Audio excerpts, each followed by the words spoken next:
बहू, ओ बहू, क्या कर रही हो? कुछ नहीं माँ जी, ब्रश कर रही हूँ। हे भगवान, मैं 5:30 बजे से उठकर उपले बनाकर भी आ गई हूँ, तू अभी तक ब्रश ही कर रही है। तो क्या हुआ, कौन से दोपहर बज गए हैं? अभी तो केवल 8 ही बज रहे हैं। तू जानती नहीं है, इस मोहल्ले की औरतें सुबह 4 बजे उठकर आटा की भट्टी चढ़ाते थे, लेकिन तू अभी 8 बजे उठ रही है। तुझको शर्म नहीं आती है क्या? इसमें शर्म आने वाली कौन सी बात है माँ जी? वैसे भी तो हम लोगों को सुबह सुबह कोई काम नहीं रहता है। काम भी रहता है तो खाएंगे पिएंगे सुतेंगे, ऐश मस्ती करेंगे। तू तो जानती है ना, अपने खेत में सरसों पूरा बड़ा बड़ा हो गया है। अगर नहीं वहाँ कोई खेत पर जाएगा तो सरसों चुरा लेगा मैं, और नहीं तू जाएगी तो तेरा बाप जाएगा क्या वहाँ पे?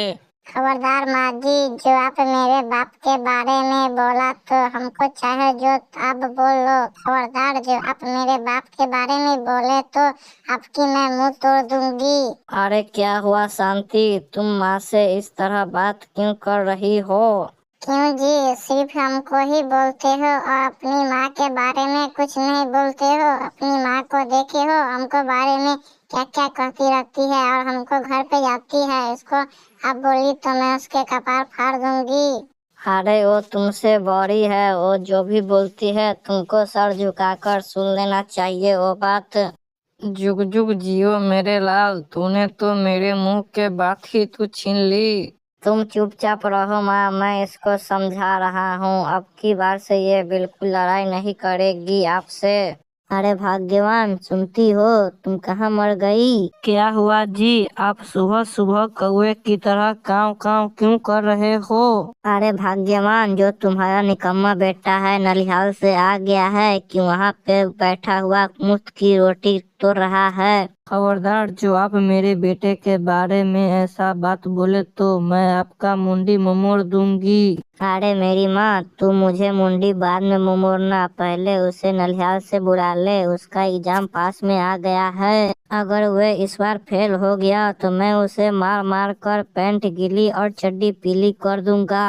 अरे ठीक है, मैं अपना भाई को बोल दिया हूँ फोन करके कि उसे लेकर आए। उस बस थोड़ा देर में मेरा बेटा कालू आता ही होगा लेकर। अरे मम्मी देखो, मैं आ गया। अरे बाबू, आप मेरा खड़ा खड़ा मुंह क्या देख रहे हो? बाहर रिक्शा वाला खड़ा है, उसे पैसे देकर आओ।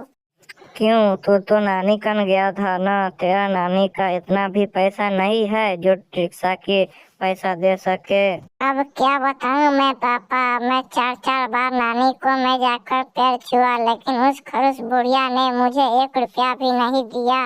अरे बेटा, तू तो जानता है ना, तेरी नानी तो बहुत गरीब है। बेचारे एक भी दिन जमीन पर नहीं सोए, हमेशा नोट की गड्डियों पे सोते हैं। और खाना तो आज तक उसको नसीब नहीं हुआ, तो वो लोग सोने के बिस्किट खा खा कर अपना दिन गुजारते हैं।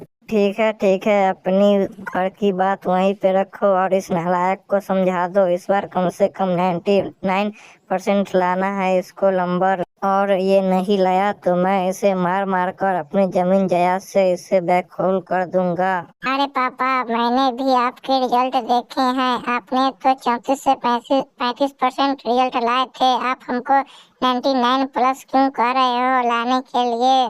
अरे बदतमीज, तू मुझसे जवान लड़ता है, तेरा मुंह तोड़ दूंगा मैं।